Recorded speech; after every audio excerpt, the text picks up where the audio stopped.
You're listening to The Re-Engineered You. This is a podcast about self-empowerment and all the myths, lies, and misconceptions we tell ourselves. Then we use science and history to bust those myths and re-engineer a better you. I'm your host, Todd Lemense, the extrovert. And I'm the writer, researcher, and bookworm, Joe Anthony, whose job it is to dig through the outer layer of no-duh on the internet and get to the facts. Self-awareness should be a daily practice, sort of like living in the now, taking stock in your values, and researching the latest information about consciousness and mental health. But here at The Re-Engineered You, we wouldn't presume to live in the now for you. And taking stock of your values is a you thing. But as far as looking into the latest studies, we've got you. So here's some bonus brain-stretching facts, updates, and corrections to some of our favorite past episodes. It's our pleasure to bring them to your ears. So when we also talk about studies that are sensational and make people excited, the one I see come up all the time, almost every week, is they've solved weight loss. This happens literally. If you go through weight loss science, like if you look up Science Daily, there is a new article every week. So I was wondering if we have an update to our weight loss episode with Matt Hoover. You're right. Weight loss is a $1 billion business, and we did an episode, week 17, Matt Hoover, and he's the man that won The Biggest Loser, if you're familiar with that TV show. Right. This is one where if you listen to the episode, you can go back and watch the whole season he's in of The Biggest Loser. Now, Joe and I have learned a lot from our studies and our research and just from doing the show, practicing and promoting. I think this one, we both have had big weight losses in our lives. Me in the 50-pound range, and what's your weight loss? Approximately 50. But I started, after doing this episode and finding out that every single person who's ever been on The Biggest Loser basically gains their weight back, it made me rethink that. It made me realize that in the episode, we eventually come to the conclusion that environmental control is the most optimum way to do this. And let me tell you what the show first. The show is called The Biggest Loser. It's a big hit show. And what it is, morbidly obese people all go to this camp. And it's a camp where they are at an absolute lockdown with dietitians, with physicians, and with the world's best physical trainers.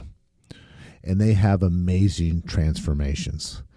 People who weigh 300 pounds at the end of the show will weigh only 150, 160 pounds. And I was a fan of the show, and I watched Matt Hoover on it. And I saw him at the gym one day, but I didn't recognize him. I knew who he was. I'm like, is this guy a fighter? He used to be a wrestler. I think he wrestled at Iowa. He was a Division I wrestler. And I'm seeing him, and the show's so motivating. You see, it's thrilling. There's a lot of crying. It's just very exciting because people change their lives. And I was going to go up to him and thank him when I finally realized this was the guy from the show. And if you win the show, you get $250,000. And Matt beat out everyone else. But when I saw Matt, he'd gained so much weight back, Joe, that I almost was embarrassed to say hi to him because I didn't want him to think, oh, this guy knows that I've gained 100 pounds back. Right. And what we found out in the episode is there's no real shame in that because, as the research pointed out, it followed everyone from every season, and they studied their metabolisms, and all the evidence, even hormones, point to the fact that if you lose that much weight that quickly, it comes back. Not by choice. I mean, these people are literally, they have all the incentive in the world to keep it off. They were, being followed by researchers after they left the show. And they get income from it. A lot of them are motivational speakers. So if they keep that weight off, they can go on stage and say, do what I do, or sell their own diet books. They have unlimited opportunities because of all this exposure on national TV. Right. I have to point out the spoiler, though, which is they found out that there's something called a metabolic offset, to where if you lose that much weight that fast, they permanently don't need as many calories as a normal human, to the tune of, like, I think one of the contestants was 800 under, meaning instead of having to eat 2,600 calories a day to stay a fit normal human being, he was limited to, what was it, 1,800? Like horse jockey. Right. You can't maintain that. It's unsustainable to keep that kind of diet up. Yeah, one of the Biggest Losers said it's like having a terminal illness. It means that you don't eat meals anymore and you can't live like a human. Because your body is just like trying to claw back weight so hard that any amount of food you eat, it'll take and put it toward weight gain. And you examined and studied the genetic part of this. I mean, the people in my family are heavy, so if I get a little bit heavier, it's okay. That's kind of how I'm built. Right. I'm so glad you were willing to cover this as a episode update, because all of the people in my life who I told about that study, like anyone who I knew who would struggle with weight loss, I thought me going back and telling them, hey, look, you're not the only one who gained the weight back. Science shows that you are going to gain it back. And that when you do, it's, you have a permanent calorie change. You don't need as many as a normal person. It was crushing. Like, I felt so bad delivering that news. You're screwed. Yeah, congratulations. You can't eat like a normal person anymore permanently if you lost weight too fast. Why are you smiling at why you say it then? It makes you feel so bad. Well, it's because the study that we're covering today makes me feel a little bit better. Like could we talk about the exercise actually being important? Yes, and what is health? I think of I'm sweating my health over here, and Todd is letting me sweat. I think of my health being more how I look, not what the blood report the doctor says. Right, yeah. The mirror tells me how healthy I am. Well, there's a new study out from Science Daily, and this is the gist of it. This is directly out of the article. It says, a new study indicates that the consistent exercise, not weight loss, contributes more towards a healthier and longer life. And then the science article goes on to say, when it comes to getting healthy and reducing mortality risk, live longer, more heartbeats, increasing physical activity and improving fitness appear to be superior to weight loss. I like that so much, because that means all of our Biggest Losers who had gained the weight back but maintained the exercise. I remember watching a video of one of the contestant winners from one of the years, and he had gained all the weight back, but he was still exercising. He was still getting up every morning. He was still walking, 3 miles a day or 30 minutes or whatever. It makes me feel so much better that that's not wasted effort, and that their hearts and their cardiovascular systems were getting the benefit, even if they weren't seeing it in the mirror. Even if they're just a bigger person, at least they're still mobile. Yeah. And they're going to be mobile for years to come, and more freedoms. Right. The authors, they specifically call out that it reduces health risks better than yo-yo dieting or, dieting unpredictably does. So, yeah, just stay active. I don't want to sound like a gym coach here, but just, pick your favorite activity, rowing, walking, whatever, and just stick to it. Rowing was at the top of that list, Joe? Are we in England at friggin' Oxford or something? Well, I don't want to reveal too much, but we podcast from a canoe, and we are sitting here in our Oxford T-shirts. Joe is a weird dude, man. Some things you say, I just scratch my head. Okay. Well, can we get off my exercise routine? I actually don't exercise without somebody yelling at me with a bullhorn. That is how I get up every morning.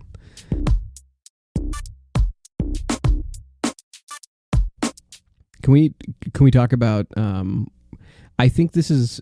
I'm gonna pick favorites. I know a parent isn't supposed to be like, this is my favorite kid, but I want to say that Intelligence and William Sidis was the first episode that we did where I felt like we had really nailed all the points. Like I love this so much. Can we talk about this one a little bit? Hey, Joe, this episode came to us. We were brainstorming about how more intelligent people seem to be more miserable and make themselves crazy. And we were trying to put something together. Joe dug up this story about this man. His name is William Sidis. He had the highest IQ ever. He was supposed to be 80 to 100 points higher than Albert Einstein, Joe. Right. They say, how smart? I'll give you some example. He could read the New York Times when he was 2 years old. By age 6, he learned English, Latin, French, German, Russian, Hebrew, Turkish, and Armenian.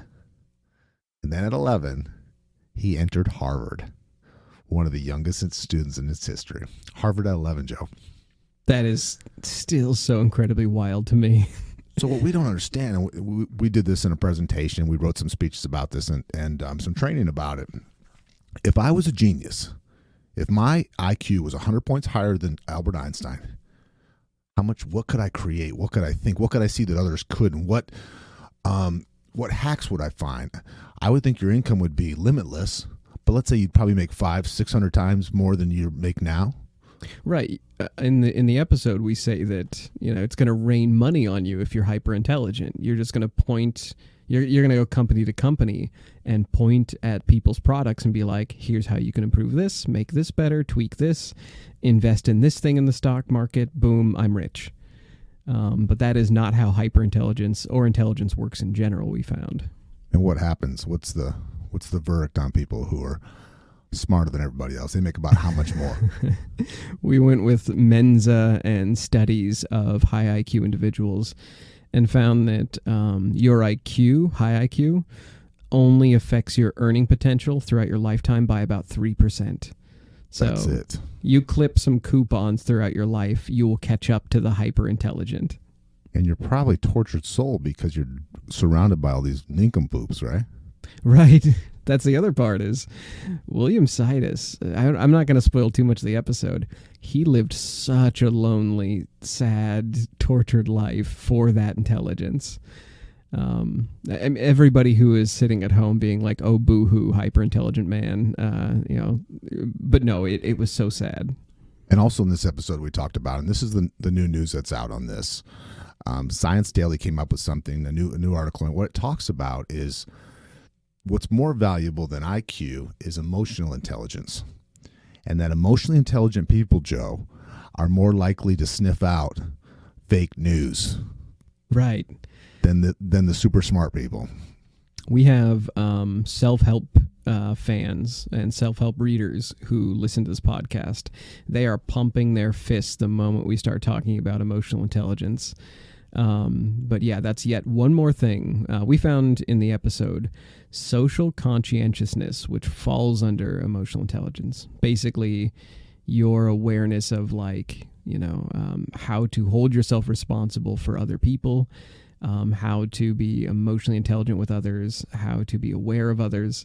That affected your earning potential way more than flat intelligence. Yet another thing emotional intelligence does for you. Apparently you don't fall for fake news as easily. So if you're working on something with your kids or on yourself, a better career move is to put your time on emotional intelligence.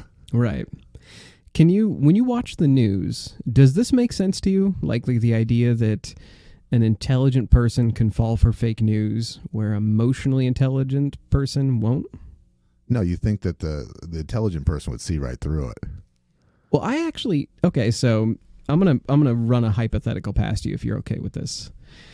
I am a very convincing news anchor. Let's just pretend. I know it's a stretch.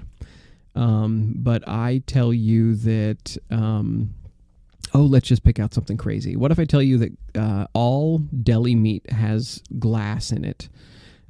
Just something unpleasant and wild, and something that would be something the news would report on. What if I said, most deli meats had, particles of glass? I say that with a very convincing face and a very convincing tone. But part of what I'm doing, and then I tell you after that, the other political party that you're not a part of, they support it. They're okay with glass being in this food. Suddenly you're mad, right? I'm outraged. I'm thinking, yeah, they would do that. Yeah, those bastards would do that. I think this is where emotionally intelligent people, I think high intelligence means that you would look at me and be like, oh, this much deli meat goes out per day. The population is this big. It's going to be huge. This is mind-blowing news. It's outrage. It's outrageous. This is terrible. You're intelligent, which means that you are used to taking in information and listening to scholars and academics who can teach you. And so your mode is find a good source, believe them, incorporate what they say, and assimilate it. An emotionally intelligent person would look at me and be like, okay, why is he trying to make me angry? So I think this study is pointing out... They sniff out the manipulation, maybe. Right. Somebody with high emotional intelligence is better able to figure out why somebody is trying to get you emotional. And or emotionally what their intelligent motivation people, along with the higher social class, will also teach this to their kids to question what, Joe? Absolutely everything. Yes. Whether it comes from an adult, a teacher, any of the news networks. Question, do you believe that? Does that make sense? Right. When we got into classism, we found out that upper classes are taught basically early on to question things. That was in a Malcolm Gladwell book.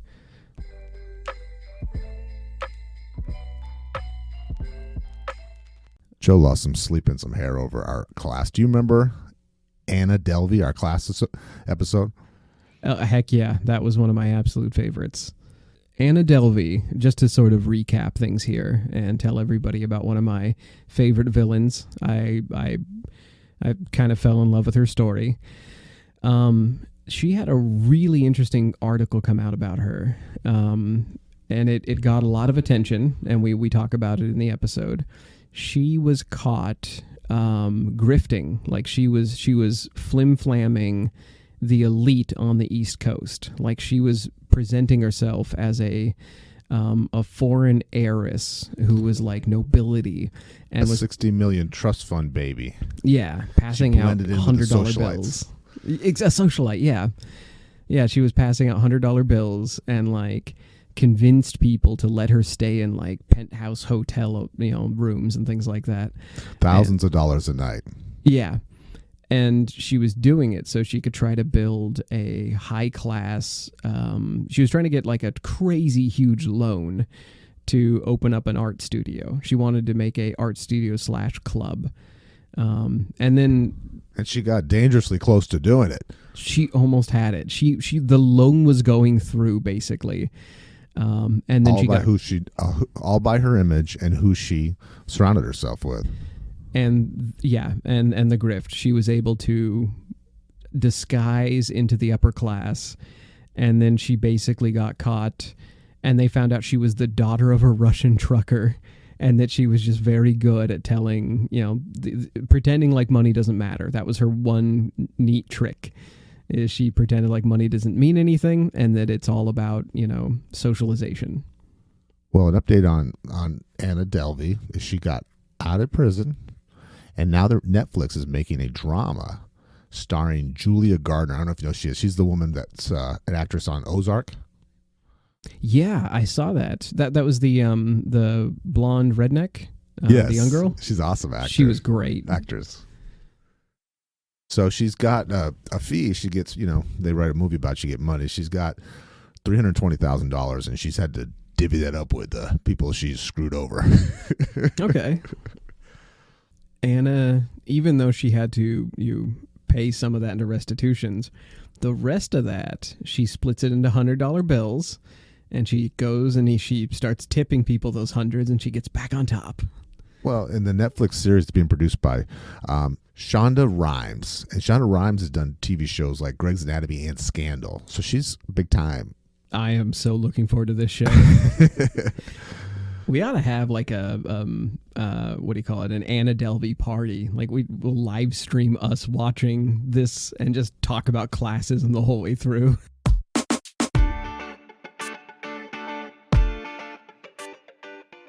Do you remember our Linda Riss and Attraction episode? Oh boy, this is a good one.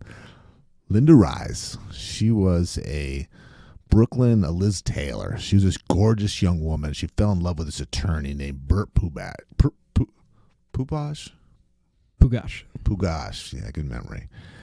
And she found out that Burt was married, so she dumped him. And he got some goons, and he threw lye in her face and blinded her for life. Blinded her, burned her skin. He did prison time because, of course, he was guilty. Of course, he was found to be a scumbag who had threatened other women. And he said that if I can't have you, nobody will. And when I'm done with you, nobody will want you because I'm going to ruin your face. Right.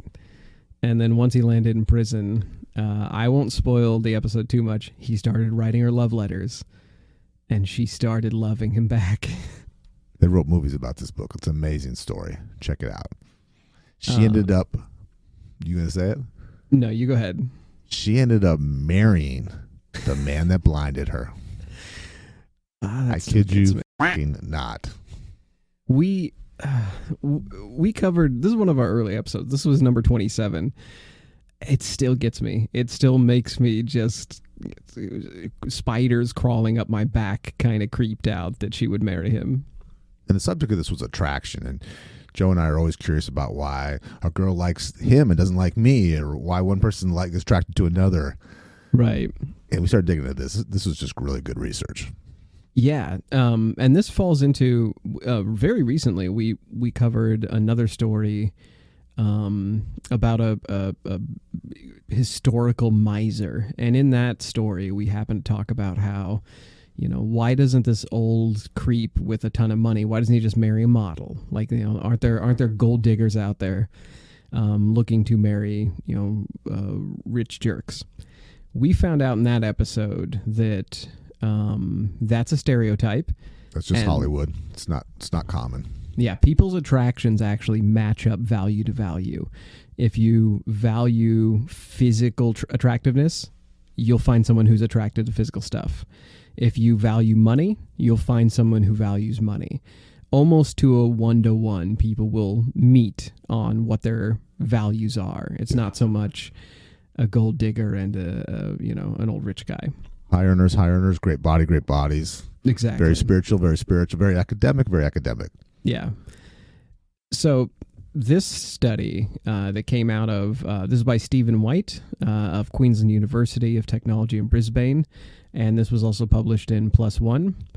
And as of this year, they released a study. They surveyed 7,300 something Australians from dating websites, age range 18 to 65.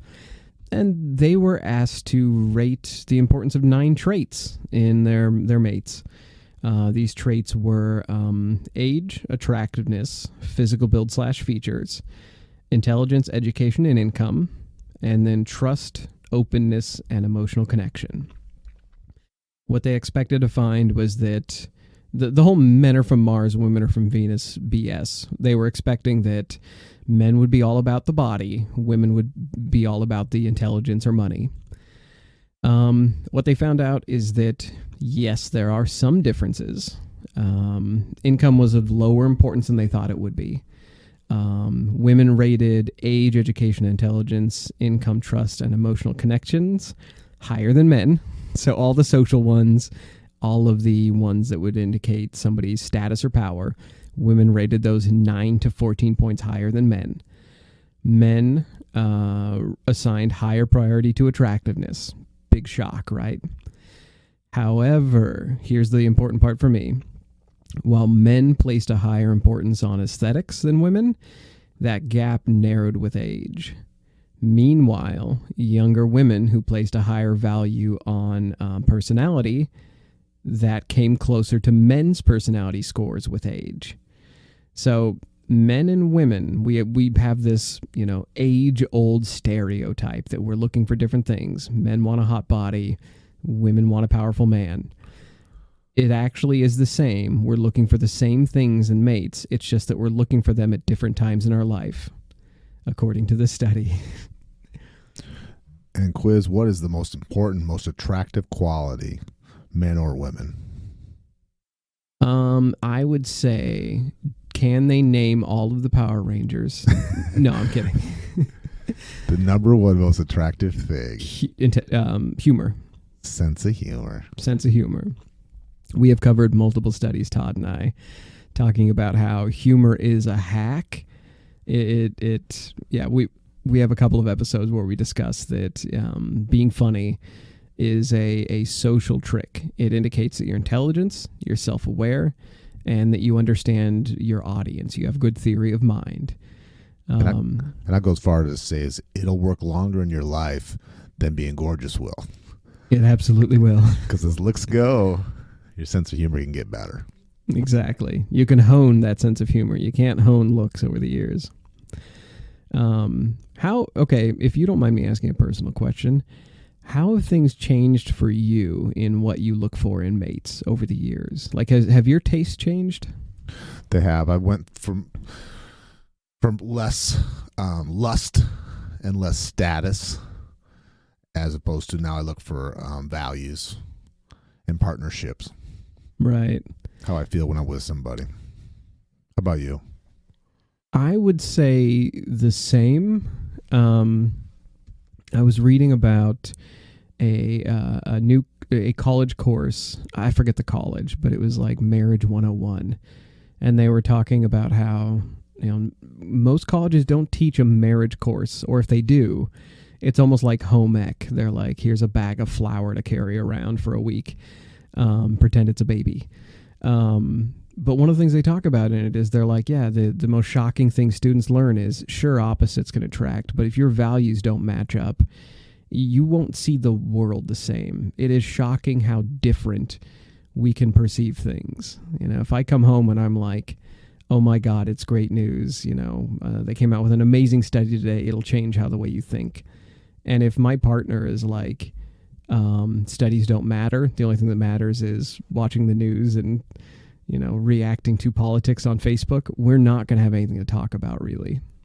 I think, and besides just romantic relationships, but all relationships, I'm attracted to warm, kind, and confident. Yes. Attracted to charismatic, curious people. And that's not everybody. Do you notice as they get older, do you notice your female friends are less concerned with like the rock star, party guy or like the funny guy? Do they become less interested in like a personality type? I think so. Definitely less into stuff. And I notice as people get more established in their careers and just in their lives, they're less looking for what you can do for them, and they're more looking for how much time you could spend with them. That's profound. I think that, values. That's perfect. I think that works.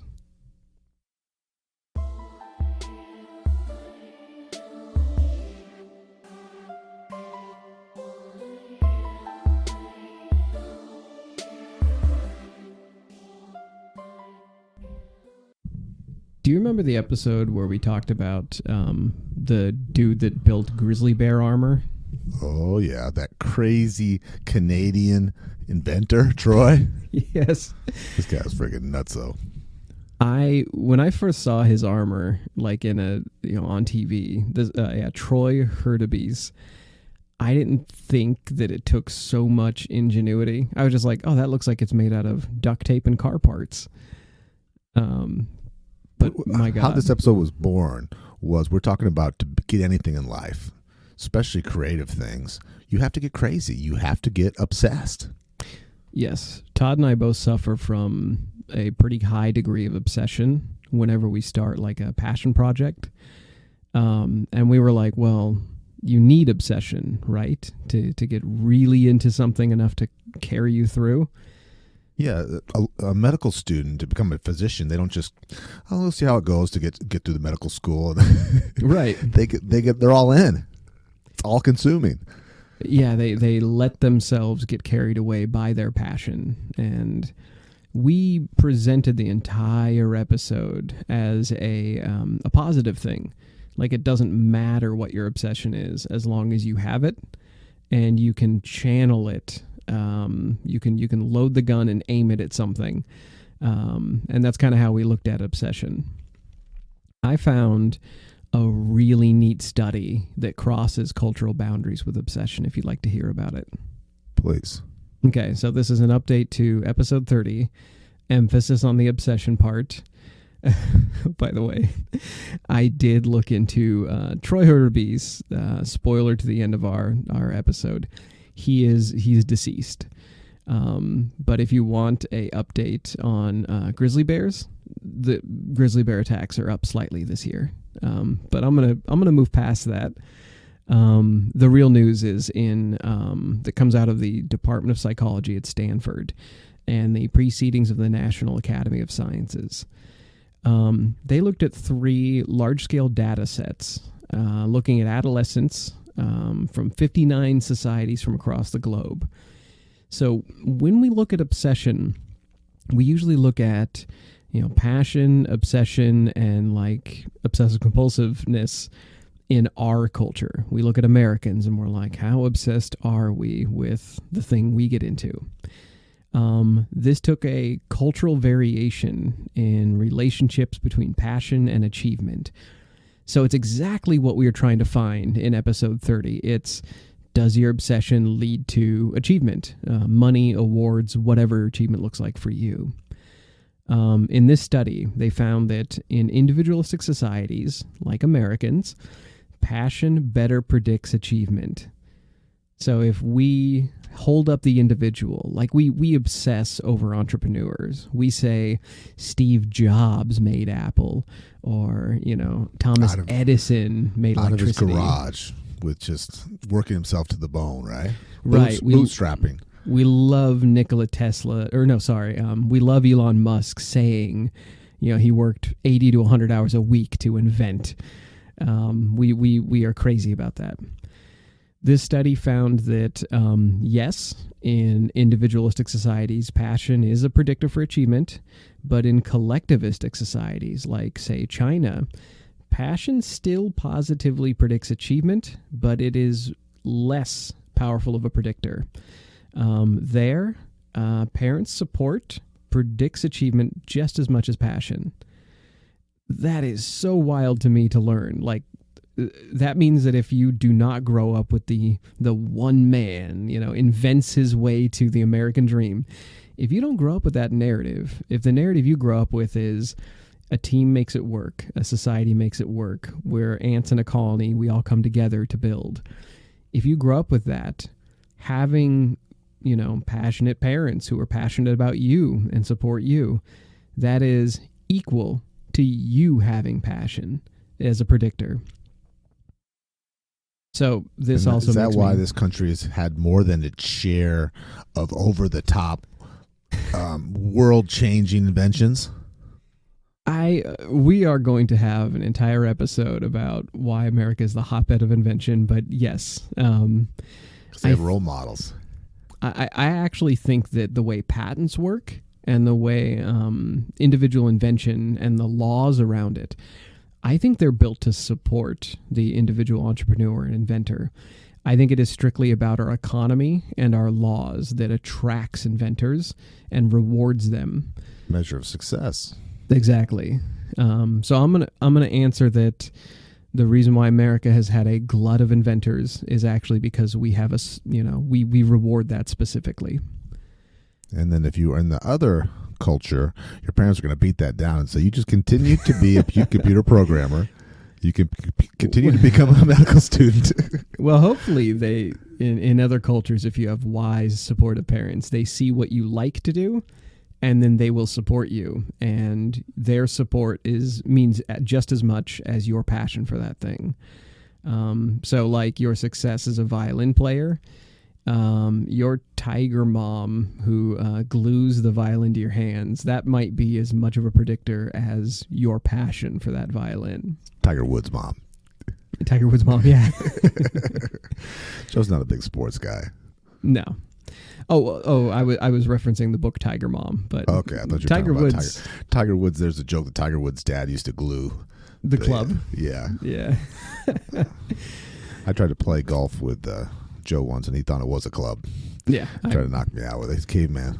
I went hunting. Tiger Woods and his father. If they had come from a collectivist society, that would be upheld by the study. Now, why is this significant? Well, it's because if admissions officers, recruiters, and managers only rely on like the Western American model of like individual achievement, when they ask people, where do you see yourself in 10 years? They may look down on people from collectivist societies who are like, oh, I see myself here helping you. They may be less willing to hire them for more money. They may not see it as a passionate answer to say that I'm here for the group. An American recruiter might be like, oh, the only good answer is I see myself inventing my way to $1 million. And grizzly bears attacks are up. I don't know if I mentioned that yet, but I'm afraid.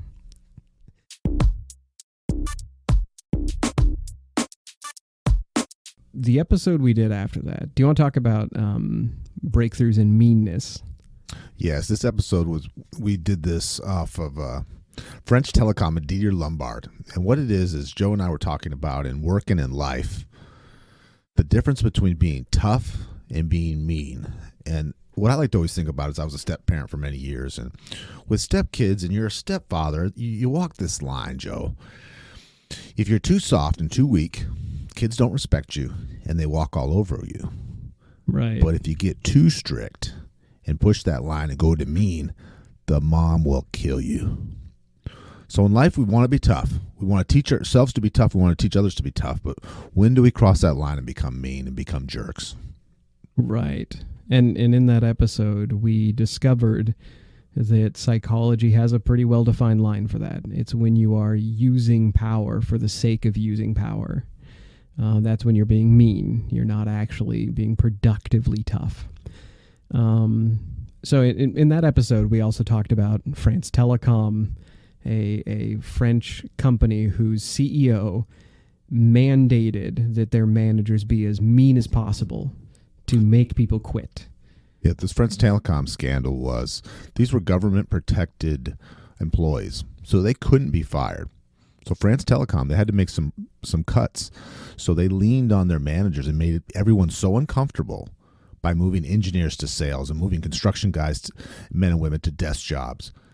They pushed and pushed so hard, people started quitting. They didn't start quitting, Joe. They started committing suicide.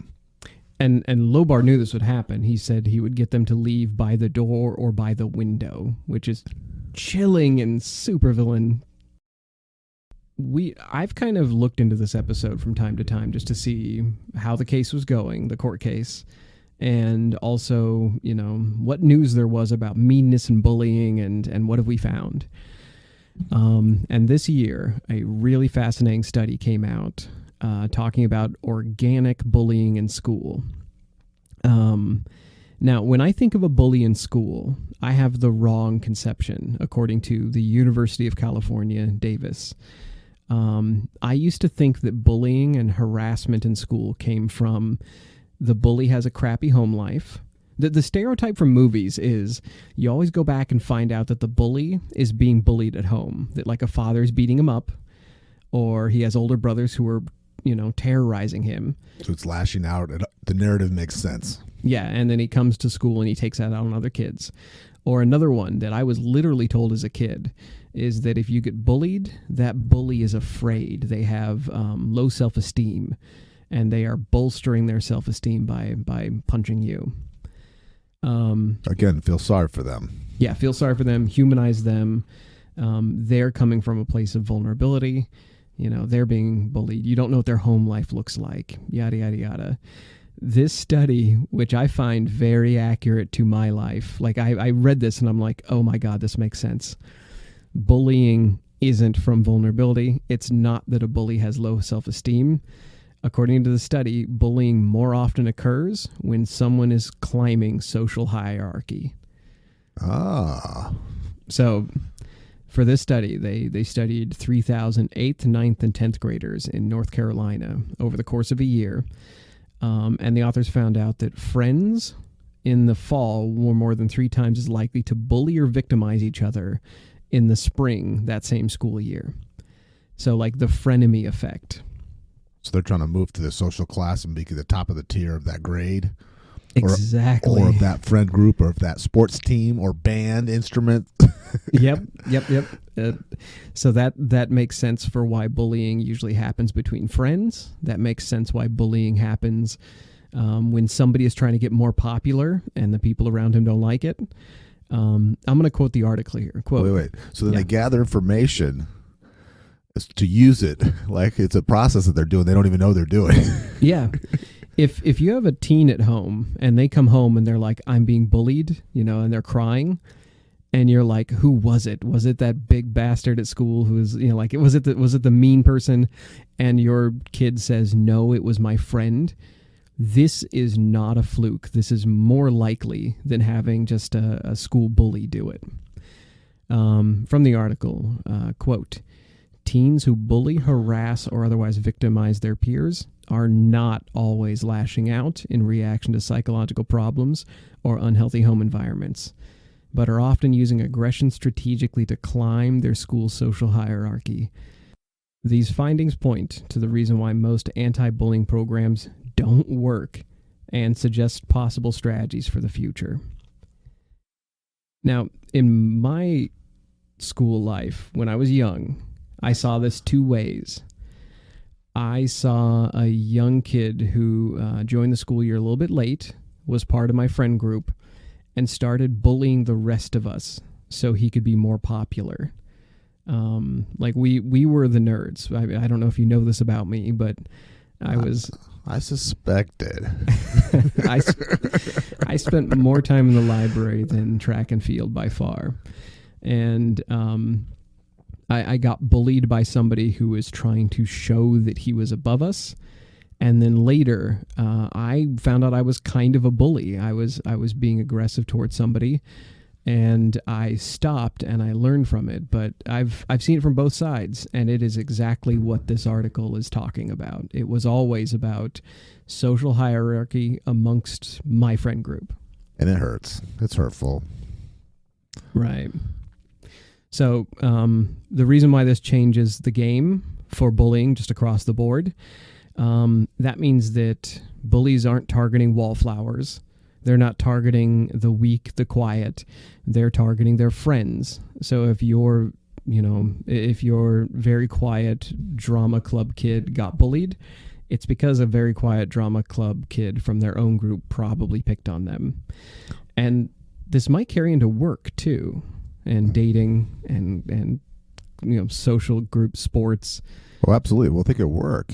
You just think about vulnerability at work, and people are not going to go pick on other teams. They're going to get comfortable. They're going to get alliances in their cubicle section, and then they're going to get other people out of the social club. And it's kind of like I've always talked about. They always say beware of strangers, but strangers aren't the people that hurt your kids. It's always family members, teachers. Right. It's the people closest to you, people that you trust. And bullying so often takes the form of, cracking a joke on somebody, making fun of somebody, being clever at somebody else's expense. Earlier, we talked about how the number one attractive factor for people was having a good sense of humor. Well, if you want to display that sense of humor, roasting somebody else in class who you're trying to climb over, real easy way to show that you're funny. So it works. Unfortunately, bullying because works. if you say anything, they say, "Oh, you're just being oversensitive. You're being a baby." Right. They like you. That's why they're teasing you. Right. Yeah. If you don't like it, make a joke back. Tease back. Well, if somebody is climbing over the social hierarchy and they're doing it by being funny at your expense, then you're just the person they're trying to go over. And that's not a model we teach for in class. That's not something a school counselor is going to really pick up on.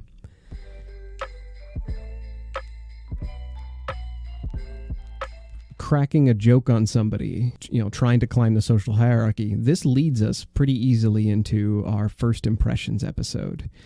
We found out that to make good first impressions, you don't necessarily want to criticize somebody else, whether it's humorous or not. Can we talk a little bit about Orson Welles and first impressions? Do you remember this episode, Joe? We talk about first impressions because is there a chance after you blow your first impression? And the narrative we did is a hilarious story between the first time Orson Welles, actor from Citizen Kane, met what the greatest writer of all time, American writer of all time, Ernest Hemingway. And they ended up getting into a fist fight. They were in a dark projector room, and they got into an argument. Orson Welles was cracking jokes about how badly written this screening, this narrative documentary they were both screening. And then Hemingway was sitting in the front row in the dark, and he's the one that had written it. So Orson Welles unwittingly was like, this is trash. And Hemingway stood up, and they picked up chairs and almost went to full blows in the middle of a dark room. And then somebody clicked on the lights, and they realized that, oh, there's another extraordinarily famous writer, and they started laughing. Do check out this episode. It takes you through both of their lives and how they kind of mirrored one another, how they really were friends but enemies the whole time. Yeah, they should have been. They had so many similarities. They should have been best friends. But they weren't. The only thing they really shared was alcoholism. So it's definitely worth checking out. It's interesting. After Citizen Kane, in the news now, there's going to be a debut of the 80th anniversary of a long-lost Orson Welles cut of it's called The Magnificent Ambersons. And it was his follow-up to Citizen Kane. No way. Yeah. And so it's seen in film as the Holy Grail. Okay. So Turner Classic Movies is teaming up with Grossberg to finish this documentary and search for what many film historians consider the Holy Grail. Wells originally previewed this film, and then it was destroyed. The studio took control and cut 43 minutes out, and it shot a lot of scenes, including the ending. And it had all but approval from the final director. And the original footage was melted down for use in World War II. Gee. Oh my God. So back then, the greatest film ever made with one of the greatest directors ever, like the guy that just made Citizen Kane, Orson Welles, goes on to make this, and the studio cuts all of his parts out, melts it down, and sends it off as nitrate for World War II. That is just so bonkers. Sounds like a movie too, right? Yeah. Wow. Okay. So we're talking about making good impressions and bad impressions, right? First impressions are everything. Would you agree? Yeah, I agree. But what do you think when you meet someone? Do you think you usually make a good impression, or do you think you usually make a bad impression? Oh boy. Depends on how caffeinated I am. When I make first impressions, I try to do it one or two ways. I either try to use a lot of humor, or I try to help them as much as possible with like being clever. And I screw both of them up so often, I walk away assuming I flubbed. And it like Hemingway and Orson Welles, I assume they're going to hate me for the rest of my life. I feel like that too. Like it's either standing ovation, we're going to be best friends and you're in my tribe, or I'm such a loser, I'm sorry I even talked and smiled to you. After you meet me, off in the distance, you'll hear this very quiet sound. And that's the sound of me clutching my gut, knowing that I screwed up my impression. You are in good company. A vast majority of everybody, and there was a study done, the BBC did this, about the liking gap. And what it is when we meet people, most people feel like they left a terrible first impression on you. Okay. It's part of it is our expectations. Like you go in and we expect them to tell a joke and they crack up laughing, but a lot of time they're just measuring, they're just taking us in. They're not indifferent. We all lean towards liking person and giving them another chance. Right. So it isn't a one and done. First of all, you're making a good impression. Second of all, they probably like to see you again, even if they didn't give you any of those obvious signs. People are predisposed to wanting to work with you, even if you make a bad first impression. They did this, we hate studies with college kids, but this is a college kid study. They took groups and they had them introduce, first impression with people. And they said, what do you think that person thought of you? Do you think that person liked you and would see you in their friend group? And the majority of the people said, no, I don't think they liked me. I don't think they'd ever want to see me again. Okay. But everybody was wrong. When you make a first impression, are you burning so many mental calories trying to keep track of what you're saying and the humor you're using and the feedback you're giving that you can't notice the positive signs? Yes. And that's what human nature is. We're all so busy worried about our performance. Right. That we're not paying attention to what they say.